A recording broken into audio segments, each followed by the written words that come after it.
Hello, ഞങ്ങൾ logo OS അപേക്ഷയുടെ രണ്ടാം ഘട്ടത്തിൽ പ്രവർത്തിക്കുകയും ഒരു scheduled cut off meeting entry നടത്തുകയും ചെയ്യുന്നു. ഇവിടെ നമ്മൾ അംഗങ്ങളുടെ ഇടപാടുകൾ കാണുന്നു. ആദ്യത്തെ ടാബ് ഹാജർനിലയെക്കുറിച്ചുള്ളതാണ്. അറ്റൻഡൻസിൽ ക്ലിക്ക് ചെയ്യുക. ഇതാ cut off meeting attendance page നിങ്ങളുടെ മുന്നിലുണ്ട്. ഇവിടെ SHGയുടെ പേര്, നിങ്ങൾ തിരഞ്ഞെടുത്ത കട്ട് ഓഫ് തീയതി, 2024 200 ജൂൺ 26, നിങ്ങളുടെ മീറ്റിംഗ് നമ്പർ ഇവിടെ കാണാം, അത് ഞങ്ങൾ തിരഞ്ഞെടുത്തിരുന്നു.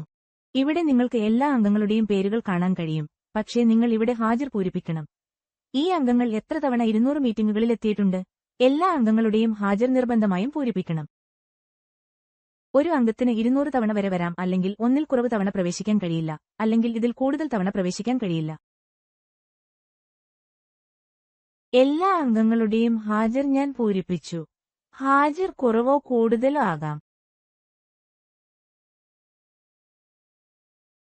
ഗ്രൂപ്പിൽ പുതുതായി ചേർന്ന അംഗങ്ങളുടെ ഹാജർ കുറവായിരിക്കും, പഴയ അംഗങ്ങളുടേത് കൂടുതലായിരിക്കും.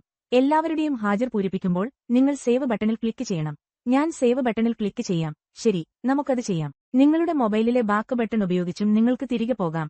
അമ്പടയാളത്തിൽ ക്ലിക്ക് ചെയ്തും നിങ്ങൾക്ക് തിരികെ പോകാം. നമുക്ക് ബാക്ക് ബട്ടണിൽ ക്ലിക്ക് ചെയ്യാം. ഇവിടെ അംഗത്തിന്റെ ഹാജർ പട്ടികയിൽ ഒരു പച്ചടിക്ക് പ്രത്യക്ഷപ്പെട്ടു. അംഗത്തിന്റെ ഹാജർ പൂരിപ്പിച്ചു. ഇനി നമുക്ക് അംഗ സേവിംഗ്സ് ടാബിലേക്ക് പോകാം. അംഗ സേവിംഗുകളിൽ ക്ലിക്ക് ചെയ്യാം. ഇവിടെ എല്ലാ അംഗങ്ങളുടെയും പേരുകൾ നിങ്ങൾക്ക് കാണിക്കും. നിർബന്ധിത സമ്പാദ്യവും സ്വമേധയാ സമ്പാദ്യവും നിങ്ങൾക്ക് ദൃശ്യമാകും. 2016 മുതൽ 2024 ജൂൺ 26 വരെ ഓരോ അംഗവും എത്ര ലാഭിച്ചുവെന്ന് നിങ്ങൾ നൽകണം. നമ്മൾ നിർബന്ധിത സമ്പാദ്യത്തെക്കുറിച്ചാണ് സംസാരിക്കുന്നത്. അംഗത്തിന്റെ നിർബന്ധിത സമ്പാദ്യത്തെക്കുറിച്ച് നിങ്ങൾ ഇവിടെ നൽകണം. സംഗ്രഹ എൻട്രി ഇവിടെ ഉണ്ടാകും. നിങ്ങൾ ഓരോ അംഗത്തിന്റെയും സമ്പാദ്യം ഇവിടെ നൽകണം.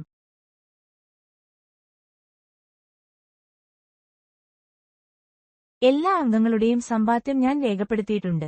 ഈ സമ്പാദ്യം എല്ലാവർക്കും തുല്യമോ ആകാം, അല്ലെങ്കിൽ ഏതെങ്കിലും അംഗത്തിന് കുറവോ കൂടുതലോ ആകാം. അതിനാൽ നിങ്ങൾക്ക് ഇത് നിങ്ങളുടെ റെക്കോർഡ് ബുക്കുകളിൽ നിന്ന് പരിശോധിക്കാം, അല്ലെങ്കിൽ അംഗങ്ങളുടെ പശ്ചാത്തല പാസ്ബുക്കിൽ നിന്ന് ഈ സേവിംഗ് ഡാറ്റ എടുത്ത് ഇവിടെ നൽകാം. നിങ്ങളുടെ അംഗങ്ങൾ സ്വമേധയാ സമ്പാദ്യം നടത്തിയിട്ടുണ്ടെങ്കിൽ, നിർബന്ധിത സമ്പാദ്യം ഉൾപ്പെടെ ഏതെങ്കിലും അംഗങ്ങൾ ചില അടിസ്ഥാന ബജറ്റിംഗും ചെയ്യുന്നുണ്ടെങ്കിൽ, നിങ്ങൾക്ക് അത് ഇവിടെ നൽകി ഡാറ്റ സേവ് ചെയ്യാം. സേവ് ബട്ടണിൽ ക്ലിക്ക് ചെയ്യുക. ഡാറ്റ വിജയകരമായി സേവ് ചെയ്തു. നന്ദി.